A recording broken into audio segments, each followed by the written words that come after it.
Hey, it's Zen Zenith. And I'm Jake Lloyd, and we are the co-founders of Dragon Wagon Radio. This podcast you're listening to right now is a podcast on the Dragon Wagon Radio Network. An independent podcast network comprised of artists, journalists, educators, and more, with a wide variety of different shows to put in your ear holes. Simply search Dragon Wagon Radio in your favorite podcast player to see everything we have to offer. Or if you're a stickler for a web browser, you can find it all online at dragonwagonradio.com. Do it!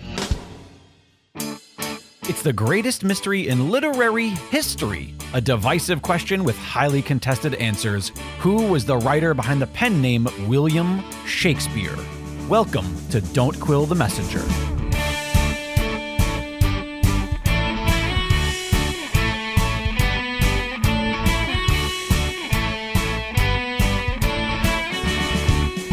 Here's your host, Stephen Sable.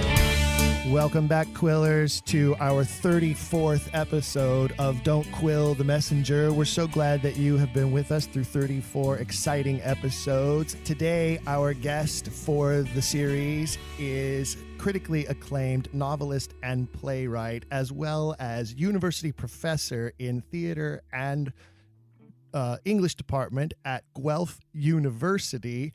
He is Mr. Sky Gilbert, and he's here to talk to us today about his new book. Sky, welcome to the program. Thank you. And the only reason I'm going to correct you about the Mr. is that the doctor thing makes me sound respectable. So we should put that in there, Dr. Sky Gilbert. Hi. Dr. Sky Gilbert. Yep. All right. Well, our audience loves men of letters and women of letters. Yep. So we will glad to add those letters to your title. Yeah. Tell us about the new book you're working on. It's called Shakespeare Beyond Science, When Poetry Was the World. And it's, I don't really know where to start. I'll say that it deals with, it's being published by Guernica Editions and it's being printed now. And I'm hoping to bring it, well, I will be bringing it with me to the conference in the fall if all things go well and we get out of this and we can do that conference. Yeah, so it's a book about Shakespeare the Rhetorician, which is the Shakespeare and Rhetoric, which is the introduction is about that. But I mean, the whole book is about that, but that's what the introduction is called. And it's a focus on Shakespeare's language and style. And I'm of the firm opinion that Shakespeare was more of a medieval writer than he was certainly what we call early modern or Renaissance writer, in the sense that he was part of the old school of language. And I feel that there was something called the style wars going on in England at this time. And I don't feel this. I was inspired by a book which started all of this a long time ago now. It came out in 2007, and I read it 2006 when I graduated, when I got my PhD. It's Marshall McLuhan's doctoral thesis, which was published in like 1945. And he's of course a Canadian, and I got the book. It's a difficult book. We know Marshall McLuhan, of course, for understanding media and for analyzing, TV and movies and the way these cultures affect us. And basically that's what he's also talking about kind of technology, only he's talking about different attitudes to style and writing in the early modern period in his doctoral thesis. So he analyzes Nash and Harvey and the wars between them. He sees them as not just, or let's say partially religious wars, because there certainly wasn't a religious aspect to this with the Puritans on one side and the Catholics on the other, but that's a very kind of, it's not a clear demarcation. But you did have this sense basically that the Puritans were Harvey and the Catholics or Anglicans were Nash. And what was going on with the Puritans was as I say, it's not strictly religious, I should just say, with Harvey and his ilk, where they were for what was the new style. And the new style was absolute clarity and the importance of meaning and in language, and the divesting of frippery or decoration from language and metaphor to reveal the truth beneath. That was what Harvey was all about, and what we call the scholastic. That sounds boring. Yeah. That sounds sorry. really boring Okay. to me. Yeah. Do you want to ask me? No, more I'm question? not you. Not you're being boring. Yeah. That new style of language sounds boring to me. Yeah. Because I believe that metaphor is like one of the greatest signs of genius, and and Aristotle was a firm believer that metaphor was and association were definers of the power of the brain. I would correct you slightly there, only in the sense that I think, and I agree with you about metaphor, and that's why I'm writing the book. That's why I'm doing all my writing now. I'm writing to defend art, which to me has its foundations in rhetoric and writing and fiction, and all this made-up stuff and metaphor, which I think is incredibly important in our lives. And yes, I think Aristotle did an interesting thing because he tried to define what was going on in terms of the art of the day. But for me, he was what McLuhan would call a dialectician. In other words, what we found is the foundations of science in both Plato and Aristotle. And what I'm finding through my reading, well, this was in McLuhan's book, was that there was something called sophism, which is, I don't know if it's pronounced sophism, I guess, sophistic. Sure, and the sophists? Yeah, the sophists, I guess. And they were the ones who, they were denounced by Plato and Aristotle. And I in my new research for a new book I'm writing right now, very slowly going on it. I'm I'm reading about, and again, pronunciation, I'm not sure. I should Wikipedia it, but I think it's Georgius. You just did what us theater people do all the time is like, there was like a sort of like a theater Freudian slip there. I'm currently rehearsing a new book. Yeah, I'm rehearsing a new book. And because, there you go. It's in rehearsal. But anyway, Georgius. It's in rehearsal. Yeah, Georgius was the primary anti-Aristotelian of his time. And I believe that Shakespeare's work comes from Georgius, Hermogenes, and that's its origin. So its origin is in a metaphor and a kind of I believe that deep down Shakespeare was a fan of art, but I also believe that he was not completely unaware of the dangers of art. In fact, and that's one of the things which we, of course, know about Shakespeare. It's hard to pin him down. So even though I would say his work sits as an example of his devotion to metaphor and art and poetry, on the other hand, his work is filled with arguments against art and metaphor and poetry. And that was what was going on at the time. Like if you look at someone like Ramus, which I finally get to in chapter 5, and most people don't know much about Petrus Ramus. He was kind of the pre-Isaac Newton Enlightenment people. He wasn't a great philosopher. He was pretty inconsistent and lousy, to coin a word, but he was incredibly influential during Shakespeare's lifetime. And he was the one who they were starting to teach in the, and he was, Harvey and Sidney were both fans of Ramus. They were the Ramus acolytes in England. And what Ramus was doing was saying, what you have to do, what I just said and you responded to, he would say, well, what you do with the poem. He was like a bad English teacher. So what you would do with the poem is that you would strip it of all of its unnecessary frippery that the poet for some reason put in there, and you would just get, what's it saying? And it's probably a dialectic. It's probably a logical argument, and you decide whether or not the logical argument in that poem makes sense, and then you judge whether or not it's a good poem, right? So this is Ramus. Oh yeah, because poetry is designed to make logical arguments about anything. Well, I mean, if you look at Sidney, who was on the other side, God love him, Sidney, and McLuhan thinks it's the only place I've ever read this, that the origin of Sidney and Oxford's argument was the style wars, right?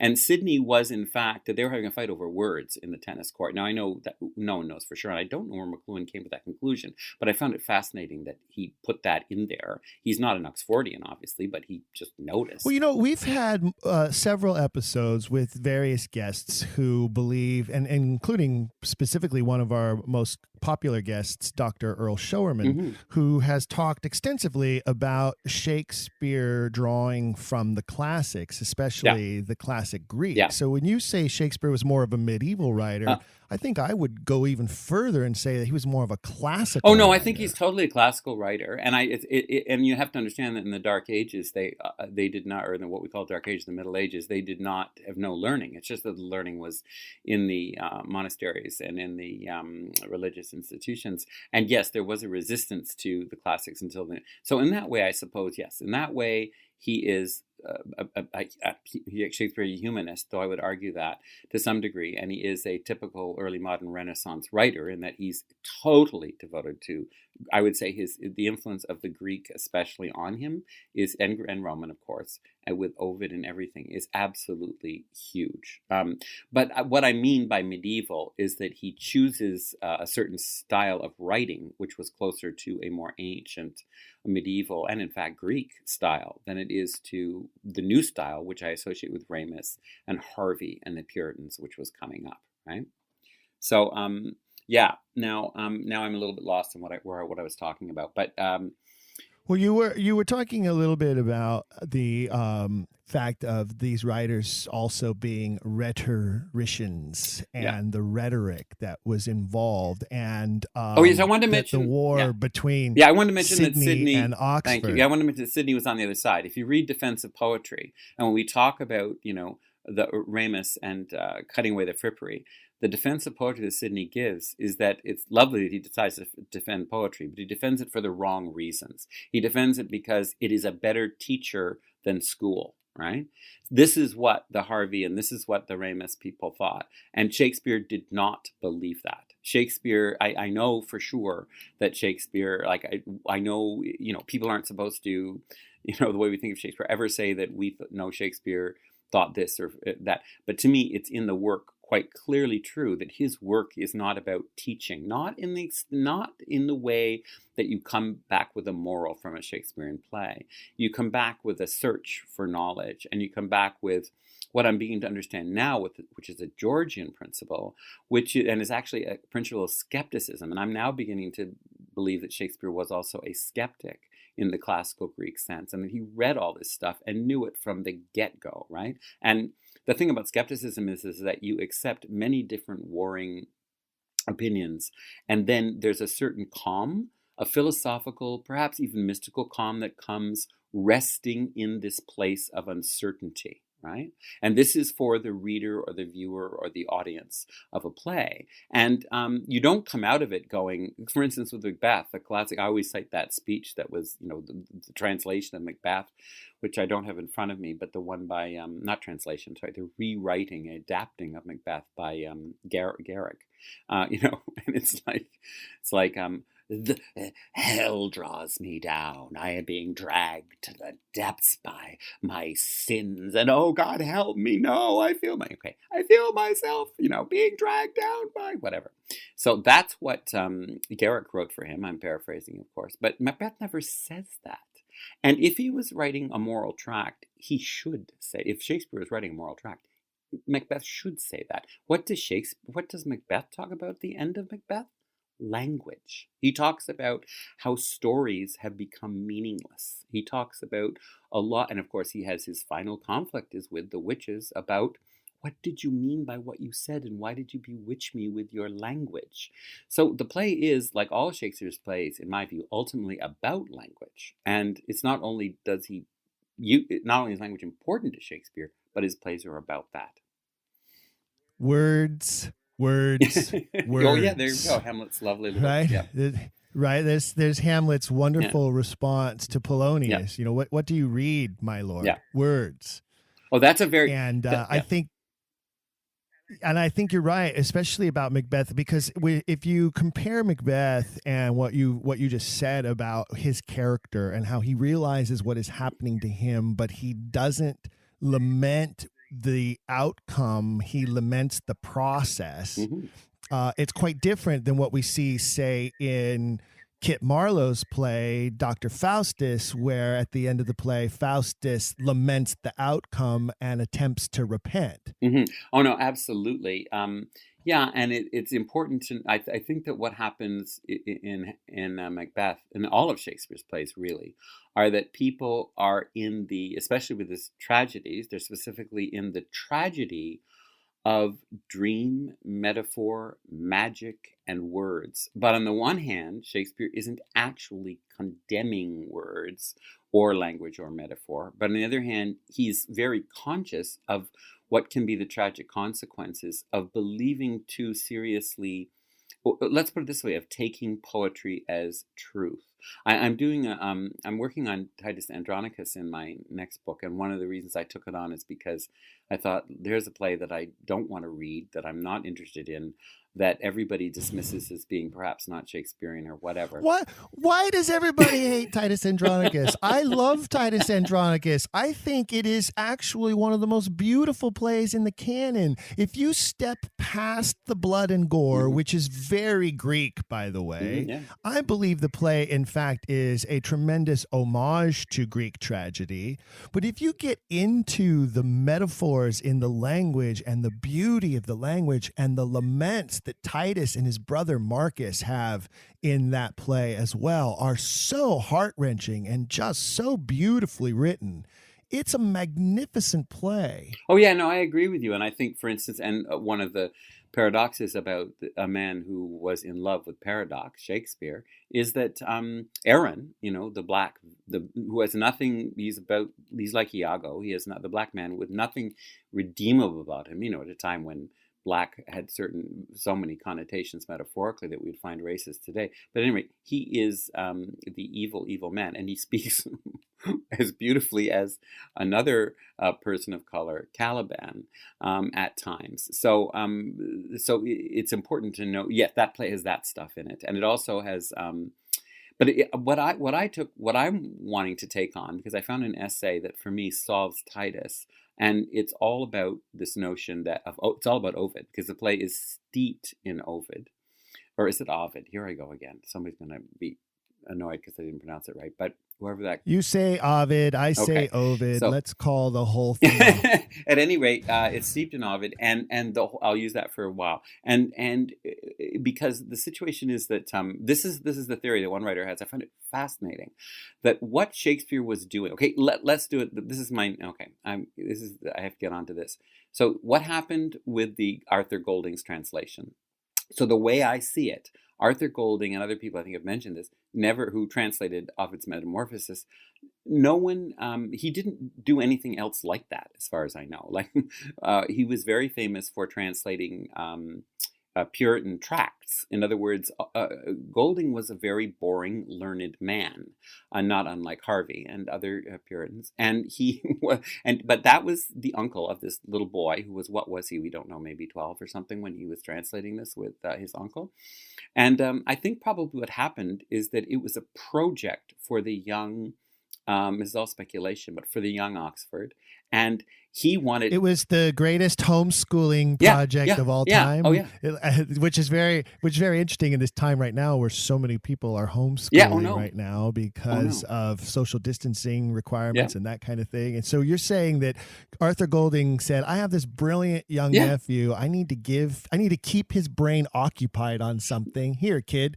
Translate this text. I would correct that slightly, and I think it was Oxford's idea. And the only reason for that particular thing, I think the homeschooling was probably Golding, who knows. But in terms of the idea for it, because this is not what I'm trying to get across, this is not work which Golding would like. Like, if you look at the Metamorphosis, it is extremely sexual. It's extremely dirty, filthy for its time. That's what it was seen as. And in fact, it was seen as pornography. And all the writing about Metamorphosis was called Ovid moralisé, which I guess is French, and means that it was trying to find a moral in it, right? And if you read the introduction, which I suspect is by Golding, there's like an introduction and a preface. Sorry, is by Golding, yeah. Golding is doing Ovid moralisé. right? So in other words, he is trying to tell you that if you look at these myths of these gods, you will find lessons and you will learn. It's very Sydney, right? You will find that there are things you shouldn't do. If you can imagine reading Metamorphosis for that reason, but you're supposed to read it so you'll know that not to do bad things, right? Well, I don't think that's why Oxford was interested. I think if he was 12 years old, he just discovered you know what. And he wanted to take a work of pure pornography and turn it, which he knew was a poem, because he was an artist, and he wanted to somehow, bring it to people. And so what you have is you have him working on something which is which I think I've told the basic story I mean to tell, but I think that Oxford was interested in that and interested in something that a Golding would not have been interested in. You know what I mean? And no, I don't think any of our other guests have pointed out this inconsistency with Golding's work and the basis of his personal character. And I think that's an interesting topic for a whole nother day, is to talk about the works of Golding and how did he become the translator of Ovid. Well, that's why I think that probably caused that to happen. Yeah, I think probably Oxford. It must have been Oxford initiation, because I just don't see any It's consistent with Shakespeare's work, Metamorphosis, obviously, because he brings it constantly into his work.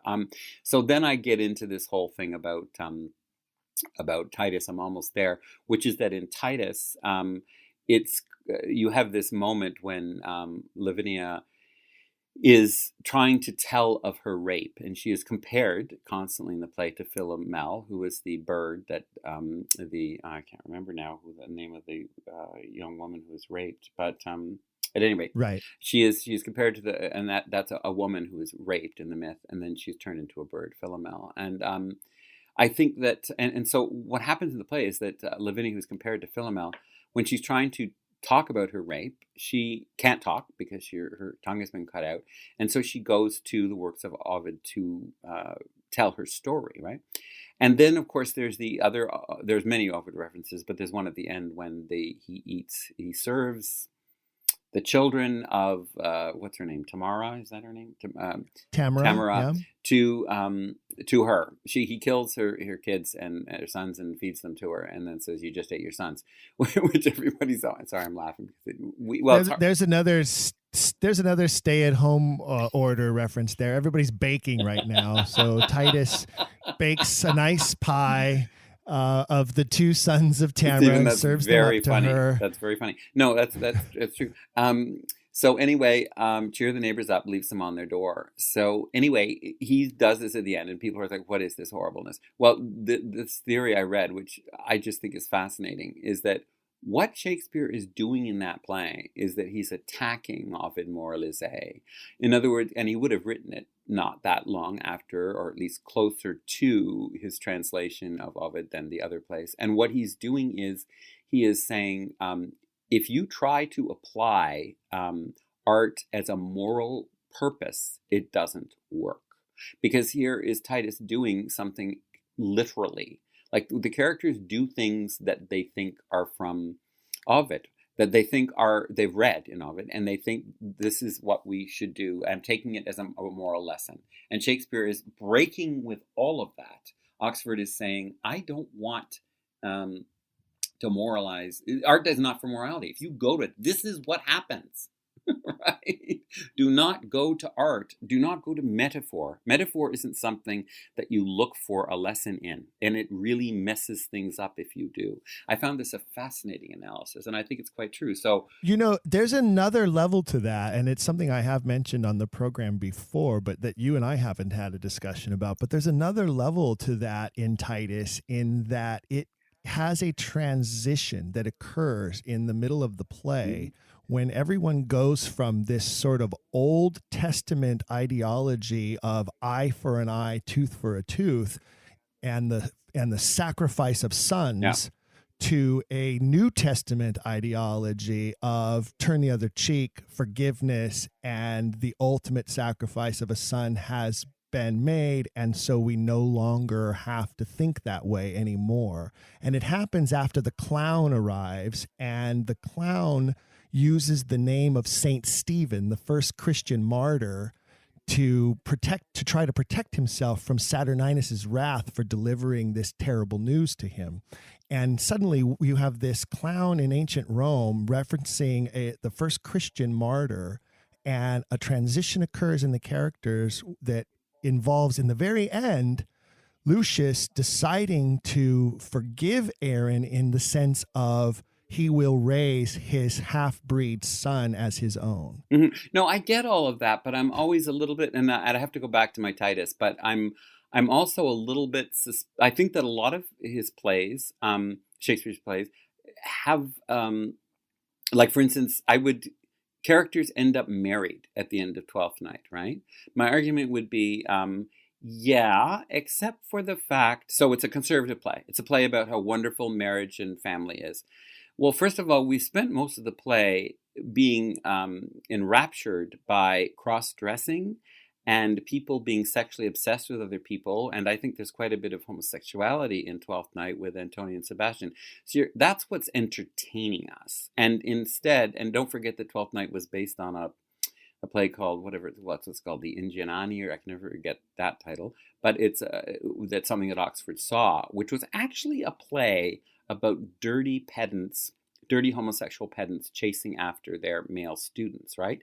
And interestingly, Shakespeare turned it into a play about love, but there's still a lot of sex in it, and there's still a lot of queer stuff going on. So anyway, to make a long story short, you're watching a play which is about all of this, Italian, which of course English people were very careful to note that all of this kind of stuff happened in Italy, but in England, no one got up to this nastiness because of course sodomy was an Italian vice. So there's all this stuff you're watching, and then at the end, everyone gets married. Well, one of the problems is that, for instance, many critics have noticed this, that Viola, here we go, Viola, you just have to get me as the mispronouncer.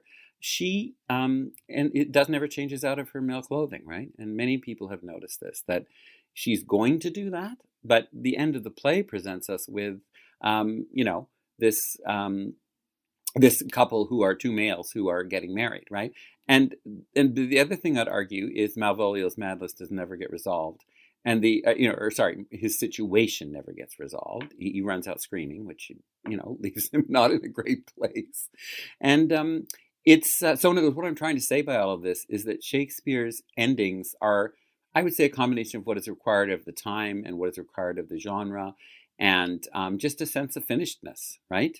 But Shakespeare... It's also a really long play, and it needs to wrap up and be done. And you're right. It's not the best denouement he ever wrote. That is very true. It's one of the reasons why it's not one of my favorites. No, but Stephen, really that's why... But I want to say that's why I like it. Because for me, these are disruptive... He disrupts narratives. Without actually writing a boring play, I would argue he disrupts... narratives in a way which is quite radical. In other words, he disrupts, and I would even go so far as to say is the focus. Like people talk about his obsession with aristocracy and Oxford being an aristocrat, which is all true. But then of course they want to look at it in a negative way as not being. But he's not radical enough or whatever. And the fact of the matter is that Shakespeare's plays are all about corrupt royalty, right? Which I'm sure I'm not the first person to notice, right? And even though, again, you may end up with a new order, it just seems to me the new order is the way his plays end, is the argument I'm making in most cases. But what you've been watching for the full play has been actually quite disruptive. That's what I'm suggesting. Absolutely. And, I think it's very clear when you look at the play. One of the reasons why I do like the play from a literary sense is that I think that it is so full of what I would call autobiographical reference, as well as reference to people in the life of Oxford at the time the play was written. Are you talking about Titus now? No, I'm talking about... Oh, absolutely. Yeah, for sure. And with Malvolio being Christopher Hatton and all that. Yeah, absolutely. Yeah. I mean, my attitude to that is that Shakespeare was he was a writer of such resonance. Oxford, in other words, like all the greatest writers, he was out of control in terms of the number of resonances that occurred with what he wrote. In other words, words, and there's something called polysemous. Again, not sure. I think it's polysemous is the way I pronounce it, which means the many-seeded. You have this sense that he was addicted to polysemous language, meaning he was addicted to the idea that words have many, many meanings, and that was what he promoted in his works. And if you look at that famous, one of the most difficult plays, if you look at Love's Labour's Lost, for instance, you have that light of light beguile, that famous section where he talks about light and uses the word light in, I can't quote it completely, but he uses the word light in 6 different ways or something within 3 lines.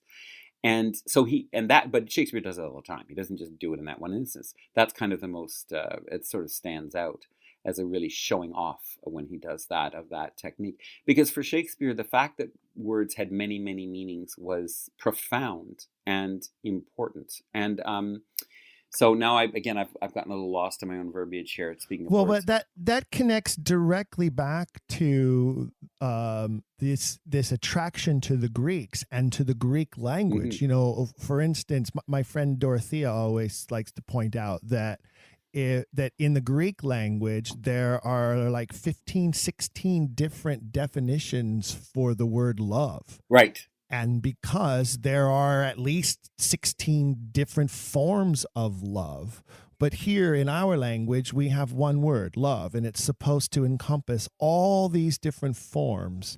And I think it's one of the things that confuses people in the interpretation of Shakespearean works, especially the sonnets, is what kind of love are we talking about? Yeah. And I think you're right. He does have this obsession with the fact that our language is both limited and exponentially available for interpretation at the same time. Yeah, no, absolutely. I think that was one of the profound things he was saying. If he was a student of Georgius with the Greek sophistry, I think he was, then he believed in deconstructing meaning, that we are too concerned. You've put your finger on it here, that we are too concerned with thinking that words have specific meanings. And in fact, it obstructs us finding the truth. So in other words, what that means is exactly what you've said, is that if I say I love her, or I love him, or whatever, oh, a beautiful cardinal just came outside my window. If you, you say I love her or I love him, what does that mean? And the problem with the assuming that everybody has the same meaning for the word love is misunderstanding. And sometimes it's worse than that, right? Because people get angry, or they imprison people, or they don't have horrible love affairs because nobody knows what that word love means. So one of the things that Oxford is doing is he's trying to make you understand that language can't be trusted. On the other hand, it's all that we have. On the other hand, it's very beautiful. And the other hand is that we should give ourselves up to it, or there are times when he wants us to absolutely give ourselves up to it.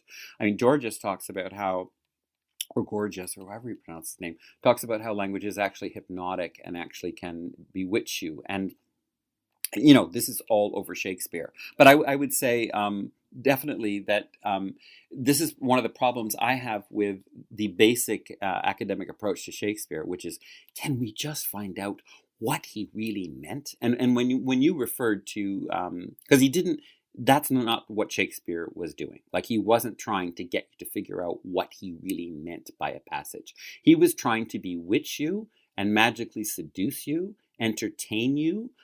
He was trying to move you. He was trying to take you to another place. He was not trying to express a specific meaning. And when you have this whole thing about, or one specific meaning, when you have this whole thing that you just said about, the references to people, I believe that I can accept these people who, and we have a lot of Oxfordians who say, well, this was about this, or this was about that person.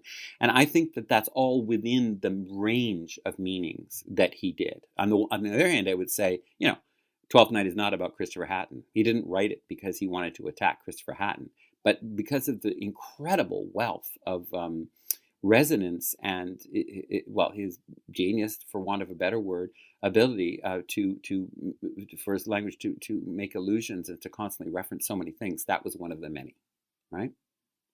Well, I would say that, and this is something we've pointed out on the program and that I fully believe. I think he was one of the greatest propagandists of all time. And I believe that the 1,000-pound annuity that Queen Elizabeth gave to him was basically payment for one of the most successful PR and marketing campaigns ever established. And a man who understands the power of words is the master at using those words to create differences in opinion, to try to sway the crowd, to try to control the plebeians, as it were. Mm-hmm. And if you look at, for instance, a play like Julius Caesar, where Mark Antony uses words to incite the crowd to his side and to his advantage, I think that you see a writer who is sort of wink, wink, nudge, nudge, saying, this is what I am doing as well. Oh, no, you put your finger on that again. I think that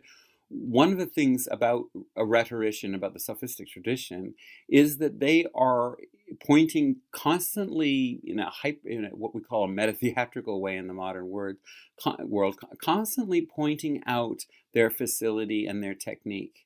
They're constantly paying attention. They're kind of boasting all the time, and they're kind of saying, "Aren't I brilliant?" and "Aren't my..." and by a turn of phrases which are theatrical, hyperbolic, exaggerated in style, which I would argue that that's why one of the relationships between Lily and Shakespeare is that they're different in the type of writing. Even if Lily was a young Oxford, they're different. The mature Shakespeare, but in fact, there is this pointing, this theatricality, this performance. It's a performance aspect to the work, and the performance aspect, what it does is it points out the falsity of everything. Now, I would say that when you talk about him being a propagandist, I think that's pretty fascinating, because I think what he did, I would say, was he craftily used, I think the basic thing he had to do was create English culture, which we seem to think from the theories that we've all read as Oxfordians, that he had a coterie of people around him like Lily and Nash and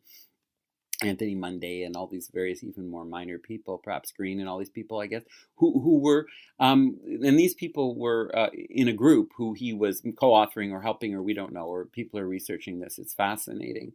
But they had set out under Oxford's tutelage to create in English what we call the vulgar, because what they called the vulgar, because people were still reading things in Latin and still not giving English language. We're not considering English to be the language of poetry, which is what began to happen, certainly happened with Shakespeare, and began to happen with Lily. It was prose with Lily, but still this notion of this is language which is capable of accommodating beauty, right? And is not just, quote unquote, the vulgar.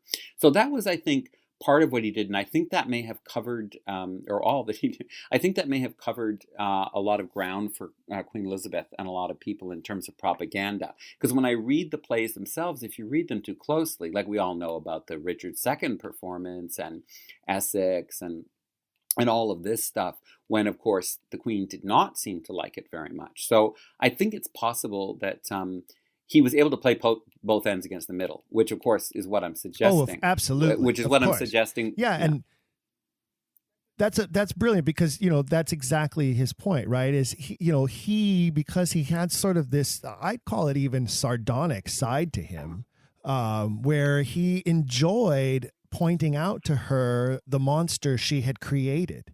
You gave me license to create this propaganda to sway the hearts and minds of others. And now I'm going to also use it to sway your heart and mind to the type of thinking that I think you need to have as the monarch of this country. And I think that there's a lot of that in the plays as well. There's some of the messaging in the plays, I think, is directed specifically at her and only her. Well, I think that's possible. I mean, I would like to look more into that. And I have to say, honestly, though I've definitely heard of this idea, I haven't done, and I think, of course, he had Elizabeth's ear, and one way or the other, whatever their fascinating, complex relationship was, he definitely, yes. But the other part of it, I would say, is that, again, I think it's very difficult to find to be sure that we have hit on his opinion on something. To me, the only thing we can be certain of in Shakespeare was that he was obsessed with language and that he loved it and he hated it. And he was obsessed with art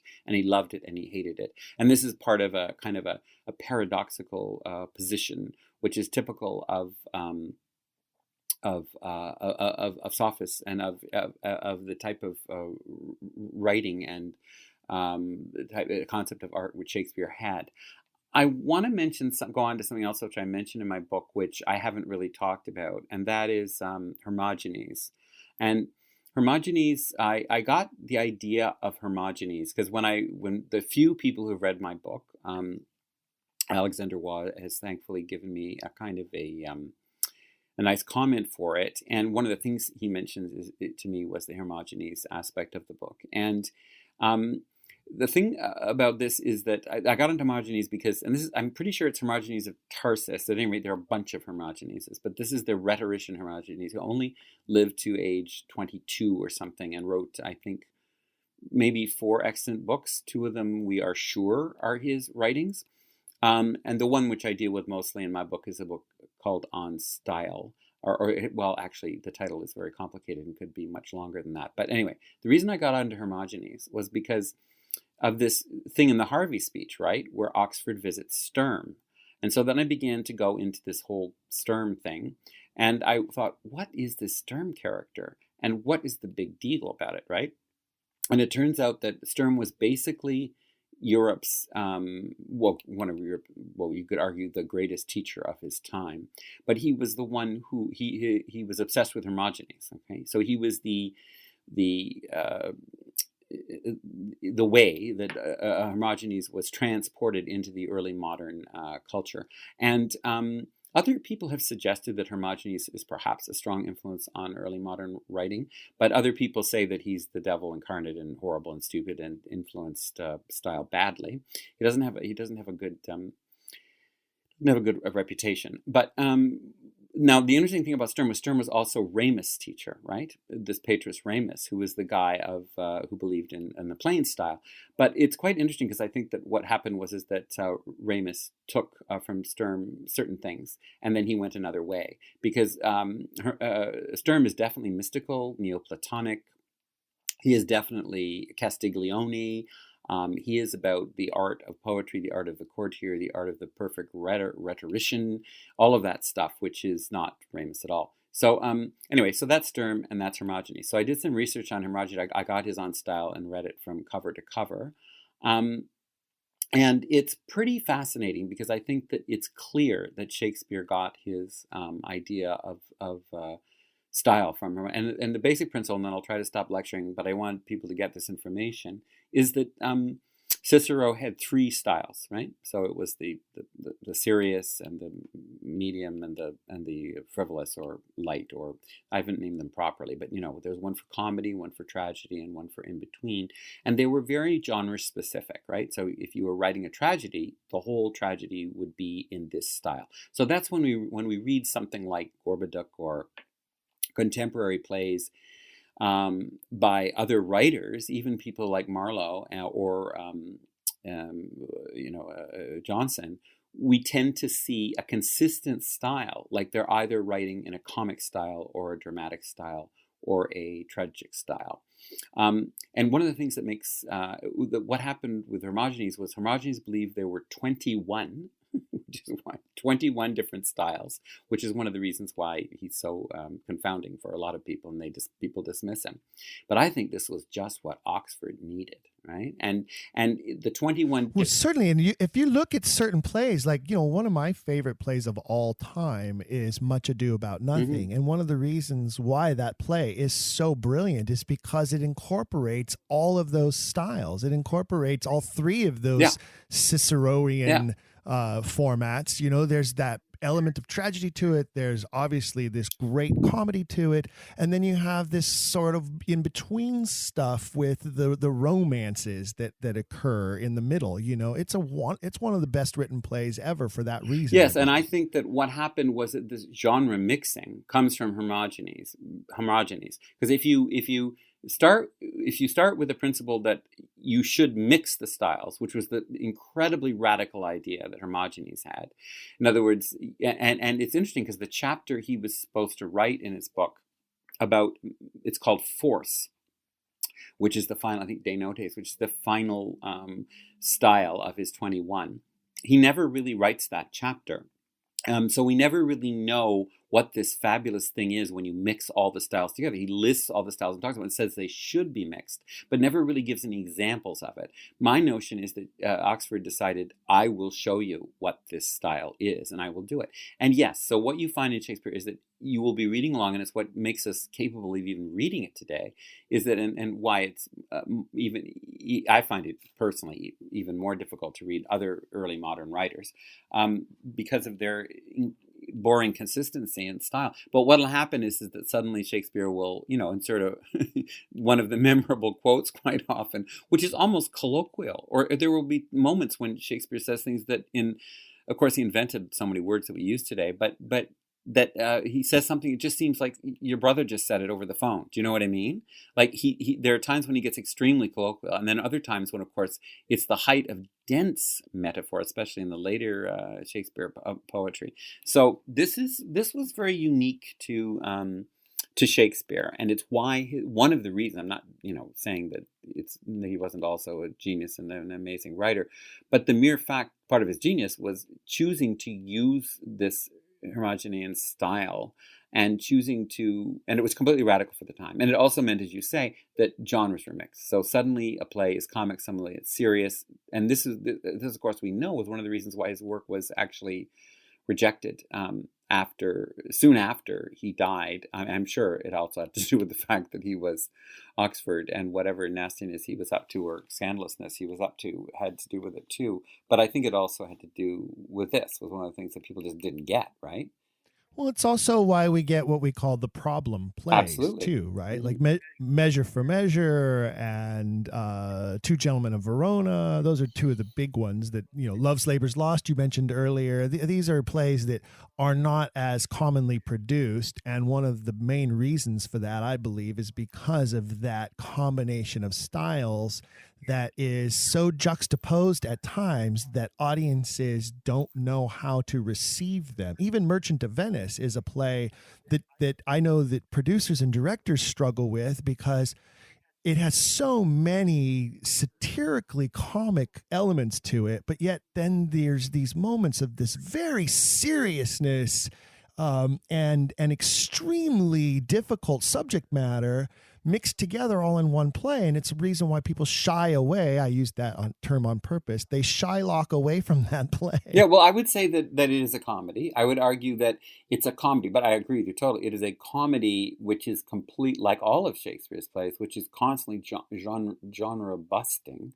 And so, yes, you have the Shylock, which makes him all the more dramatic because he speaks like Caliban. He speaks so beautifully and poetically, and I would say The Tempest and are both Merchants are both plays which are both comedies with similar kind of disruption of comedies, right? But if you go to the last scene in Merchant, of course, it's just a dirty joke festival. Like, it's all about a ring, and as someone pointed out to me, not a friend, but it might have been a teacher, but I think it was a critic. A ring is, shall we discuss what it is? It is both on men and women the possibility of a sexual organ of entrance, if I may be so bold. So this talk about the ring, this is not something which our audience likes that kind of stuff. That's good. Well, that is not something which would have been unnoticed by Shakespeare, and that's why his work is quite filthy at times, because it's part of the incredible resonance of what he writes. But that scene, they're making ring jokes. They're saying, "Do you have the ring? Do you have the ring? She took the ring." By the way, so all the audience is laughing heartily, just as they do when, of course, whenever they mention the word cuckold or horns in Shakespeare. But they're laughing at that, and in fact, but that's the ending of the play. Like, that's after you've had to deal with all of this stuff about. It's ultimately about who ends up with who. And I realize that there are philosophical and beautiful poetic moments in it, but and the play is also very much, of course, fascinatingly about do you love your friend? Are two male friends more in love than a man and a woman? Which is also for me a fascinating thing for it to be about. But I would say that it's about all that. And then you've got this thing of the Jew, and you've got this thing of, this whole element of evil, pure evil that he seems to represent. And yet, doth not a Jew have eyes, right? So it's, I would say it again, it's playing both ends against the middle, but in the rhetorical way of Shakespeare is very happy to present you with an insoluble ethical problem, and let's say moral problem.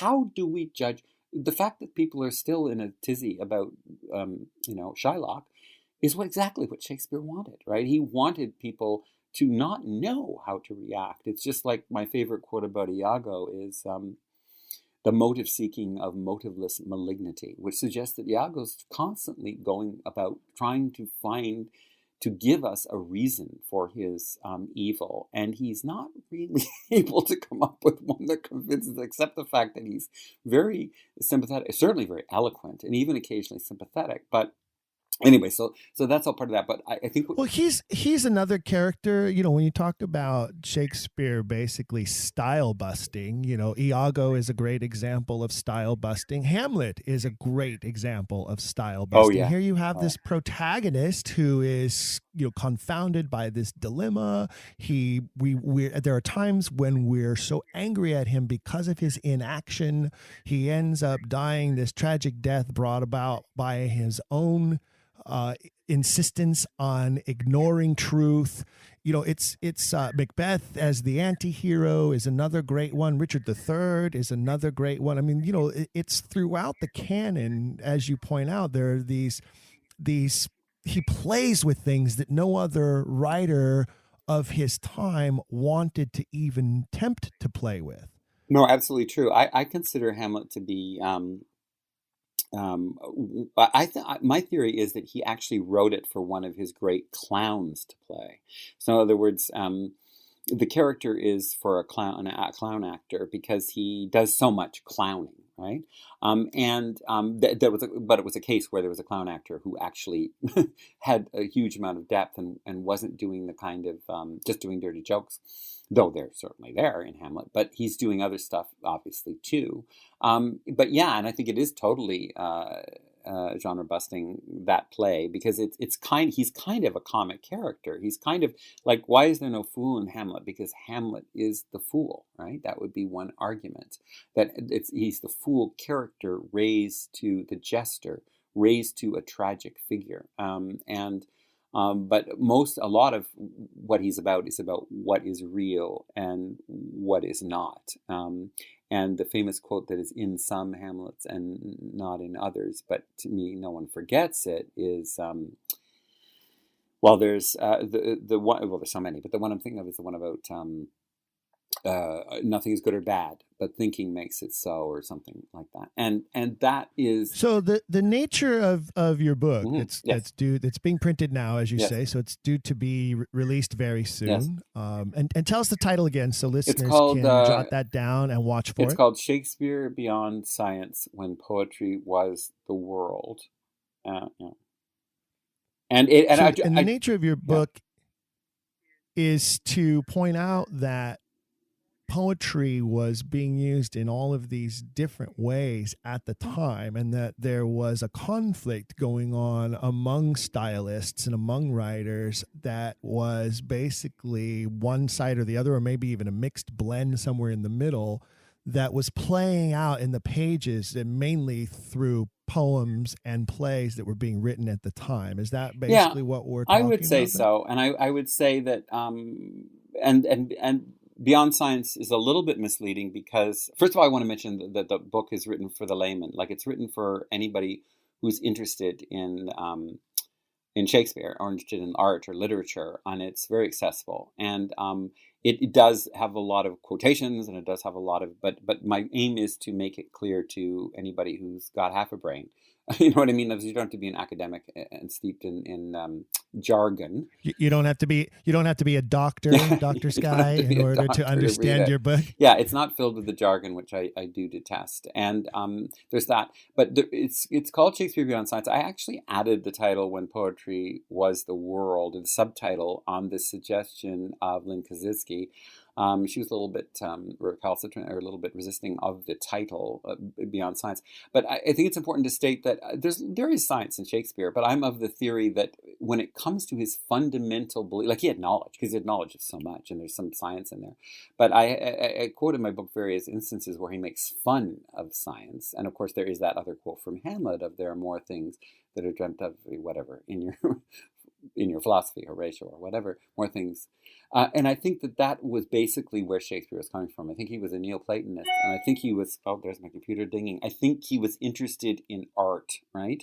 And he was interested in that. And he wasn't interested, he wasn't an astronomer, he was an astrologist, I would say. And that comes from he does mention astronomy occasionally, and he even mentions atomism, but that has other implications, I think. But I think that, so the Beyond Science means really, it was a different world back then, okay? Oh my God, sorry about my computer. It was a different world back then. And there was, a science was in its infancy as we know it today, which is the idea of experimentation and logic and dialectical argument, in the sense of arguing back and forth, trying to get to a truth. It was just beginning to be discovered at that time. And Shakespeare wasn't really interested in that. He was interested in, when poetry was the world, the grammarians, and I would say Shakespeare was the last of the grammarians, and grammar at that time wasn't, this is what I learned from McLuhan, grammar wasn't what we know as grammar, like, what kind of word, adverbs. It was grammar. Oh, that's been argued for so long, and people talk about the punctuation in the first folio, and the punctuation in other versions, and in the quarto versions, and typesetters were deciding punctuation, which I completely disagree with. Because I do believe, you're right, I do believe he was a grammarian, and I do believe that he understood that punctuation were the tools of the writer, much like symbols are the tools of the composer in telling the artist how to perform the work. Well, I think you're right. Well, it's interesting because there's go ahead, what? I was going to say, I think our guy was one of the greatest appreciators of all art forms. And I think one of the reasons that his work is so good is because other forms of art inform his form of art. And he understood, probably better than anyone, how art could be interpreted so many different ways by each viewer or audience member to that and art. That is a very modern concept. Let me read you a poem, a quote, kind of, from Midsummer Night's Dream that has to do with punctuation, which is at the beginning of my book. And one of the quotes I give is from Wittgenstein, which is, the work of art does not aim to convey something else, just itself. And then I have a passage from Midsummer Night's Dream, which is part of Midsummer Night's Dream, which is been repunctuated, which I discovered repunctuated, and I actually can't remember who repunctuated it. I didn't.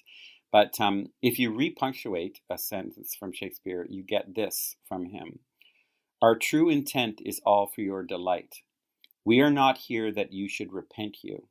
The actors are at hand, and by their show, you shall know all that you are like to know. So that is in the Bottom's speech, I think, where he says something which is quite nonsensical. That's Peter Quince. Oh, sorry, it's Quince. I'm sorry. In the play within the play. It's one of the. Thank you. It's one of the. One of the workers, and he. But it's nonsense a bit, right? When he says it, because it's punctuated in a way that makes it come out as nonsense, and someone repunctuated it in a way that it makes sense, and the sense that it makes is, we're not here to repent you. We are here. Everything you have is in what you see and hear, right? So you just have to, and they actually believed at Shakespeare's time that you could learn more about the world from reading a poem than you could from going out and putting a flower under the microscope, Well, for one thing, they didn't have microscopes and they didn't have science as we had it today. But they really honestly thought, and I think you really have to think about what that means, right? In other words, if you're saying to your son, what is it like to, or your daughter, or any child, what is it like to grow up and live in the world? And you give them a microscope, they're not going to learn that much about that. If you give them a poem, they might understand what life is, right? So that's sort of what my book is about. Is that art has incredible value, and we live in a world which increasingly, and I am dumb about computers. I'm not against technology, but I think it's important that everything has its place, and we dismiss this other world of metaphors as being frivolous, as Ramus did, at our peril. I absolutely agree with you. I think that most of our listeners of this series would agree with you. And I think what you've touched on, and I'll be curious to see the book once I can get my greedy little hands on it. I think what you've touched on is the understanding of our guy that when somebody does read a poem, something that we now know is that it can be interpreted each different way by each different person who reads that poem. That's right. Just like when we stare at a painting, That's right. we look at a painting, what I see in a painting and what you see in a painting might be completely different things, which is something that he also completely understood. Absolutely. No. And I think it's the same with his plays. Many of us will read one of his plays and say, oh, well, the play is clearly all about this. And then some other scholar comes along and says, no, the play is clearly all about this. And a third scholar says, no, you're both wrong. The play is clearly all about this. And the truth that is found is that all three are correct. No, I agree with you completely. And I think for some people, it's like, oh, so you're just saying that you just don't analyze it? No, I'm not saying you don't analyze Shakespeare's work. It's fascinating to muse on it, analyze it, feel it, let it wash over you, think about it, talk about it, argue about it. That's what he wanted. But he didn't think that the purpose was that one of us would win in our interpretation. That was not what it was about. And so the work of all these scholars, it's fine for them to talk about stuff, but there is another point, where we know what's going on. They're competing for who has the real meaning that Shakespeare intended. And my suggestion is the only meaning he intended was for us to love language and love art, and also be very afraid because of its immeasurable power. So the basic message was he was in awe of language, and then everything else follows from there. Well, he clearly understood the power of language. I believe, as I said earlier, he wielded that power in a variety of different ways, both to the benefit of the crown and to point out to the queen on occasion her own frailties, her own mistakes. And I think at times even to try to persuade her specifically to certain action or inaction regarding different things that were happening politically at the time.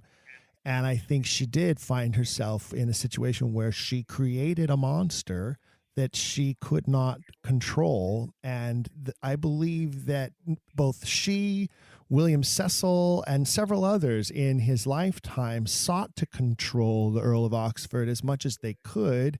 And true to form, the young ram Aries that he was, that was an impossibility. Yeah. Oh, I completely agree that I think he was a force of nature that was pretty dangerous on a lot of levels, on a purely practical, pragmatic, day-to-day level, and on the level of his work and his ideas and his associations. And yeah, I think he was a tidal wave. One of the greatest tragedies of his life, I believe, is that he was very cognizant, and I believe it troubled him internally, this cognizance that he had, that he was almost always the smartest person in any room. And I think that plagued him throughout his life. I think that's why he and Elizabeth had such a great relationship, is because her intellect could match his. And I think there are few people of the time that could be said. Certainly William Cecil had that same type of intellect, Francis Walsingham as well, but they were adversaries. Yeah, used for Sidney ill. was a smart guy, But Sidney wasn't nearly as smart as the Earl of Oxford. And there's just no doubt in my mind that was part of his internal struggle through life. Well, I think, yeah. And I think it's Hamlet's internal struggle too. Hamlet's the smartest character on the stage. He might be the smartest character in the whole canon. And it bothers him that no one can keep up with the way he's thinking. Oh, I think that's very true. I think the other thing that's interesting about Hamlet is that this is something I mentioned in my book, is that he seems to be the character who Harvey is addressing in his speech when he speaks to Oxford. And he says, put down the pen, the useless pen. He uses that, which is of no use. And he says, take up the sword. Now, that sounds like he's speaking to Hamlet, right? It sounds to me, I think very much that Shakespeare could have written this to some degree in response to that, in the sense that, I will take up the pen. I'm not going to take up the sword. I'm done, because at a certain point I don't know if he completely left the arena of war, of being, fighting wars as a warrior, but he did, I think, leave it at one point. And I think that there was a part of, but certainly where he devoted his life was to the arts, right? And to poetry. And I think he may have chosen that. But I would also agree with you that that there is certainly that aspect of it too. And I think that the thing about Sidney and some of these other artists is they're very talented guys, but you see an unfettered intelligence that the only way that Shakespeare could satisfy himself was to have, and was to have this kind of, unfettered polysemous use of language and resonant poetry. I mean, I'm not a fan of Finnegan's Wake, but I would say that he is closer to Joyce, and I like his more accessible writings better, but. Though I have found passages of Finnegan's Wake I've been able to read, but at any rate, that he's closer as a rhetorician, for McLuhan, I think. He doesn't talk about Shakespeare specifically, but he talks about how the early modern rhetoricians would find their equivalent in Joyce, right? As a modern kind of, because if you read Joyce, you have much the same experience. Like, you think you're somebody who, I think maybe for me, Shakespeare was able to make it more accessible, but they're men of huge intelligence that just don't know what to do with it, or if they do. In Shakespeare's face, they find out something to do, but it's driving them crazy. They're so smart, right? It has been a fascinating conversation, and I'm certain it's going to be a fascinating book. And tell us the title again so that our listeners can look for it. And I'm sure it'll be available soon. Yes, it will be. I mean, it may be on other outlets. I have to check. I'm not a very responsible author. In other words, it will, of course, be on all the Amazon stuff. I don't know whether it's, sometimes you can order ahead. They're pretty good with that. You can probably find it. It's called Shakespeare Beyond Science, When Poetry Was the World. And then it's Guernica Editions, and I'm Sky Gilbert. And it's by Sky Gilbert, PhD. Yeah, that's right. And we want to thank you, Sky, for joining us for another fantastic episode of Don't Quill the Messenger, calling in all the way from Toronto, Canada. Our international audience will be thrilled to know. I'm in Hamilton, just outside of Toronto. But anyway, go ahead. Fantastic. And we thank you for being with us today for this fine program. We want to remind our listeners that this program is brought to you by the Shakespeare Oxford Fellowship. And for all things Shakespeare authorship question, you can go to ShakespeareOxfordFellowship.com. That's .org, ShakespeareOxfordFellowship.org. And you will find all kinds of sources and information to help you continue to pursue your quest into this wonderful world of the Shakespeare authorship question and Oxfordianism.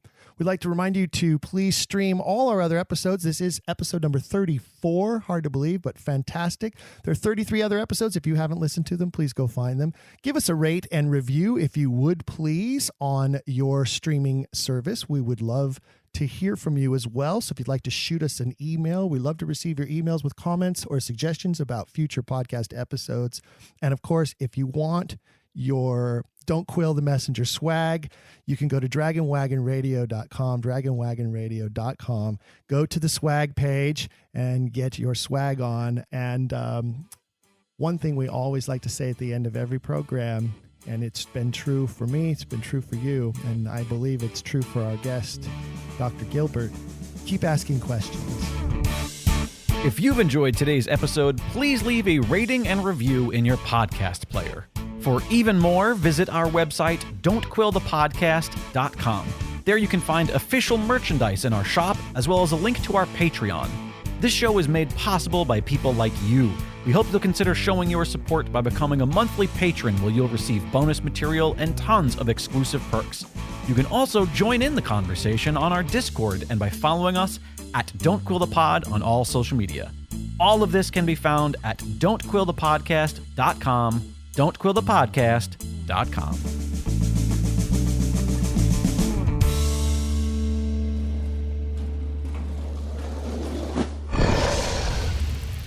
It's Dragon Wagon.